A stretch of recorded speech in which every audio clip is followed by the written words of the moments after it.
लता दीदी की आत्महत्या की खबर ने मुझे अंदर तक हिला दिया था, क्योंकि दीदी काय कदापि नहीं थी। फिर मुझे एक दिन दीदी का वह पत्र मिला जिसने सारे राज खोल दिए और मुझे परेशानी व असमंजस में डाल दिया कि क्या दीदी की आत्महत्या को मैं यूं ही व्यर्थ जाने दूं। मैं बालकनी में पड़ी कुर्सी पर चुपचाप बैठा था। जाने क्यों मन उदास था, जबकि लता दीदी को गुजरे अब 1 माह से अधिक हो गया है। दीदी की याद आती है तो जैसे यादों की बारात मन के लंबे रास्ते पर निकल पड़ती है। जिस दिन यह खबर मिली कि लता ने आत्महत्या कर ली, सहसा विश्वास ही नहीं हुआ कि यह बात सच भी हो सकती है, क्योंकि दीदी काय कदापि नहीं थी। शादी के बाद उनके पहले 3-4 साल अच्छे बीते। शरद जीजाजी और दीदी दोनों भोपाल में कार्यरत थे। जीजाजी बैंक में सहायक प्रबंधक हैं। दीदी शादी के पहले से ही सूचना एवं प्रसार कार्यालय में स्टेनोग्राफर थी। लता दीदी मशहूर लेखिका मालती जोशी की कहानियों की फैन थी। फुर्सत के क्षणों में वे उनकी कहानियां पढ़ा करती थी। एक बार मैं भोपाल गया। मैंने उनकी अलमारी से मालती जोशी की किताब कठपुतली निकाली और पढ़ने लगा। 2 दिन में मैंने कुछ कहानियां पढ़ी। उन कहानियों ने मुझे इतना प्रभावित किया कि ग्वालियर वापस आते समय मैंने दीदी से कहा, शेष कहानियां पढ़कर यह किताब मैं आपको वापस भिजवा दूंगा। नहीं भैया नहीं, यह मेरी प्रिय किताब है और मैं इसे किसी को भी नहीं देती हूँ, चाहे वह तुम्हारे जीजाजी ही क्यों न हो, क्योंकि एक बार किसी को किताब दे दो तो वह वापस नहीं मिलती। उन्होंने किताब मेरे हाथ से ले ली और अलमारी में रख दी। जब कभी 2-3 दिन की छुट्टी पड़ती तब वे हमारे यहाँ आ जाते, 2 दिन साथ रहते।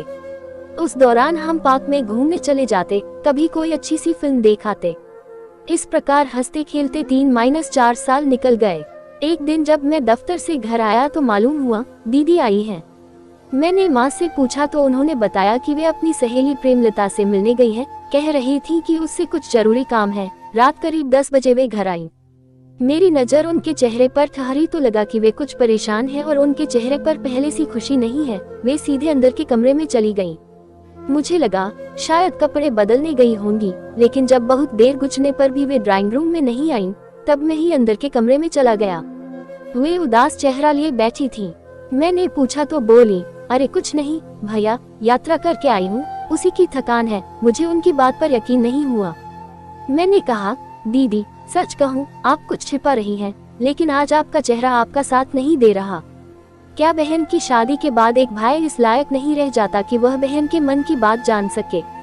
यह सुनते ही वे फफक उठी और एक अविरल अश्रुधारा उनकी आंखों से बहने लगी। अब कुछ बताओगी भी या केवल रोती ही रहोगी? मैंने उनके आंसू पोंछते हुए कहा, भैया हमारी शादी को अब 5 साल 4 माह हो गए, इस बीच मेरी गोद नहीं भरी। इसी कारण आए दिन घर में विवाद होने लगे हैं। पर इसमें आपका क्या दोष है दीदी? पर भैया मेरी नंद और सासू जी मुझे ही दोष देती हैं। हो सकता है दीदी दोष जीजाजी में हो, लेकिन इस बात को उनके घर का कोई मानने के लिए तैयार नहीं है। वे तो यही रट लगाए बैठे हैं कि दोष मुझ में ही है। ठीक है दीदी, मैं आपके साथ भोपाल चलता हूँ और इस बारे में जीजाजी से बात करता हूँ। मैं दीदी के साथ भोपाल गया और आधी रात तक उनसे इसी विषय पर बात करता रहा। वे बोले, देखो भैया, मैंने तुम्हारी दीदी से शादी की थी तब मेरा एक सपना था कि मेरे घर में मेरे अपने बच्चे हों। जब मैं शाम को बैंक से घर वापस आऊं तब वे प्यार से मेरे पैरों में लिपट जाएं और अपनी तुतलाती जबान से मुझे पापा पापा कहें। फिर मैं उनके साथ खेलूं, उनको हंसते हुए देखूं तो कभी रोते हुए। उनको अपने कंधे पर बैठाकर गार्डन में घुमाने ले जाऊं। मैं उनका अच्छे से पालन पोषण करूं, उन्हें इस योग्य बनाऊं कि जब मैं बूढ़ा हो जाऊं तब वे मेरा सहारा बने, मेरा नाम और वंश आगे चलाएं। फिर पंडे पुजारी कहते भी हैं न कि जब तक अपना पुत्र पानी नहीं दे तब तक मरने के बाद भी आत्मा को मुक्ति नहीं मिलती। तब मेरी यह तमन्ना गलत तो नहीं है न? जीजाजी ने अपने दिल की बात बताई। जीजाजी, क्या आप यह कहना चाहते हैं कि जिनको पुत्र नहीं होते उनको मुक्ति नहीं मिलती?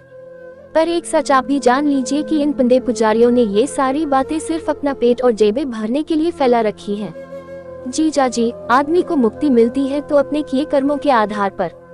मेरे लाख समझाने के बावजूद वे अपनी ही बात पर अड़े रहे। अब मैं वहाँ रुककर और क्या करता? मैं दुखी होकर वापस घर लौट आया।